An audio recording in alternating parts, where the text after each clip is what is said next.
মানুষ মরণশীল, এটা চিরসত্য। যাই বলুক না কেন, যাই পড়ুক না কেন, যাই ভাবুক না কেন, মানুষ মরণশীল, এটাই চিরসত্য।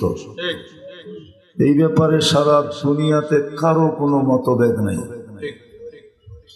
এমনকি যে আল্লাহকে বিশ্বাস করে না সেও জানে মানুষ মরণশীল, যদিও সে আল্লাহকে বিশ্বাস করে না, আখেরাতকে বিশ্বাস করে না, কিন্তু সেও জানে চিরদিন এই দুনিয়াতে থাকা যাবে না।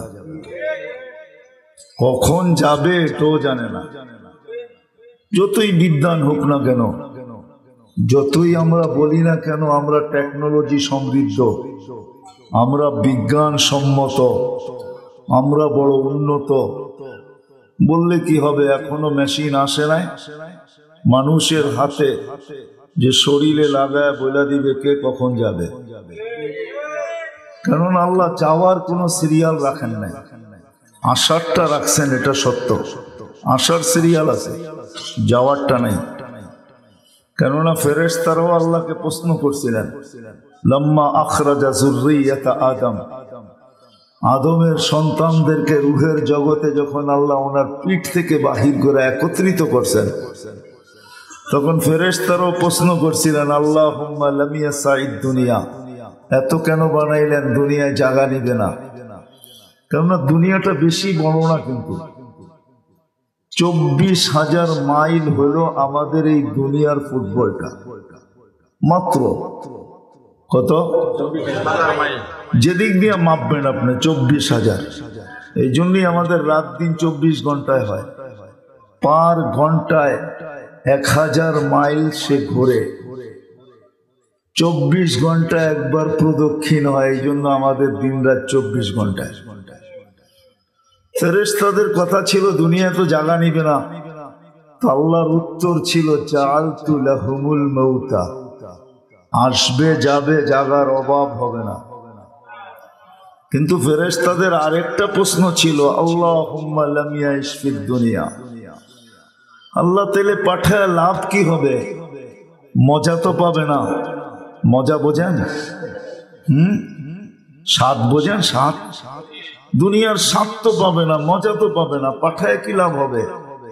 আল্লাহ প্রতি উত্তরে বলছিলেন, জাআলতু লাহুমুল আমালা, সবার দিল আশা দিয়া ভরা দিব, আশার উপরে বাঁধবে বাসা, আশার উপরে বেঁচে থাকবে। এই জন্য দুনিয়ার হাসপাতালগুলা ঘুরতে থাকেন, দেখবেন অক্সিজেন চলতেছে, যদি হুশ বাকি থাকে, পাইপ দিয়া খানা চলতেছে, স্বাভাবিকভাবে কোনো জিনিসই চলে না, তারপরও যদি কানে কানে জিজ্ঞাসা করেন কোনো আশা, তো বলবে অনেক কাজ রয়ে গেছে, দোয়া করো যাতে বেঁচে আসে। আল্লাহ বলে আশা দিয়ে দিল ভরা দিছে। আমার কথা শুরুটা মনে রাখতে হবে, তাহলে কথা বুঝে আসবে, নাহলে বুঝে আসবে না। সত্য এটাই, মানুষ মরণশীল। কে কখন মরবে এটাও আমরা জানি না। যার কাছ থেকে আসছি তার কাছেই যাব, বাইপাস হওয়ারও কোনো সুযোগ নাই। বাইপাস বোঝেন তো? এদিক ওদিক যাওয়ারও কোনো সুযোগ নাই, যার কাছ থেকে আসছি। দুনিয়া মানুক আর না মানুক, সবাই মানবে এটা কোনো জরুরি না। আমাদের কথা সবাই মেনে নিবে এটা আমি বুঝি, কেননা মোবাইল সবটির নামই মোবাইল, ঠিক না? কি বলেন? আমাদের যার হাতে আছে বটন সেটের নামও মোবাইল, অ্যান্ড্রয়েড সেটের নামও মোবাইল, ঠিক না? মোবাইল তো, আর একমত? হ্যাঁ, কিন্তু সবগুলোর ভিতরে সব প্রোগ্রাম থাকে না। এই জন্য সবার মাথায় যে সবকিছু ঢুকবে এটা আমি বিশ্বাসই করি না, যে সবাই মেনে নিবে আমার কথা। নাও মানতে পারে, আমার কোনো তর্ক বিতর্ক নাই এটা নিয়ে। কারণ আমি আমার মনকে বুঝায় নিছি প্রযুক্তি দিয়া, যে এটার নাম মোবাইল, বটন সেটও মোবাইল। প্রথম যখন মোবাইল বাহির হয় তখন পুতার মতো একটা ছিল, পুতার মতো। আপনারা দেখছেন কিনা জানি না, ডিআইজি সাহেব দেখছে অবশ্যই। পুতার মতো বড় ছিল, এত বড়। আর এখন মাশাআল্লাহ কাচের মতো চলে আসছে চিকন, ঠিক না? ওটা মনে হয় কেজি দেড়েক ওজন ছিল যেটা প্রথম বাহির হয়েছে, আর এখন কেজি দেড়েক না, কয়েক ছটাকো ওজন না, ঠিক না? তো সবার মাথায় সব ঢুকবে এটা আমি মানি না। বিদায় মানুক আর না মানুক, কে মানলো কে না মানলো এটা আমার বিষয় না, কিন্তু এটাও সত্য সাদা কাগজে সিগনেচার দিয়া কিন্তু আসছি। সাদা কাগজে সিগনেচার বুঝেন? আমাদের ডিএজি সব ভালো বুঝবে। মাঝে মাঝে সাদা কাগজে সিগনেচার রাখে, আমরাও কিন্তু সাদা কাগজে সিগনেচার দিয়ে আসছি। আলাস্তু বিরাব্বিকুম, আল্লাহ সাদা কাগজে আমাদের থেকে সিগনেচার নিয়ে রাখছেন, আমি কি তোমাদের রব নই? ওই দিন সবাই সিগনেচার দিছি, ক্বালু বালা। যদিও আজকে এসে হারায় গেছি, আজকে এসা আমি নিয়ে যাবো আস্তে আস্তে আপনাদেরকে, সময় বেশি লম্বাও নিব না, কিন্তু আস্তে আস্তে নিয়ে যাবো ওই দিকে। মুস্তাকুন নবী সাহেব তো হাকিমুন নফস, আমি হাকিমুন নফস না, আমি হাকিমুল জিসম। আমি শরীর নিয়ে ভাবি, নফস নিয়ে ভাবি না। এই জন্য আমি আস্তে আস্তে আপনাদেরকে নিয়ে যাবো ওই দিকে। আমরা কিন্তু সাদা কাগজে সিগনেচার দিয়ে আসছি, ভালো মতে নোট করে রাখেন।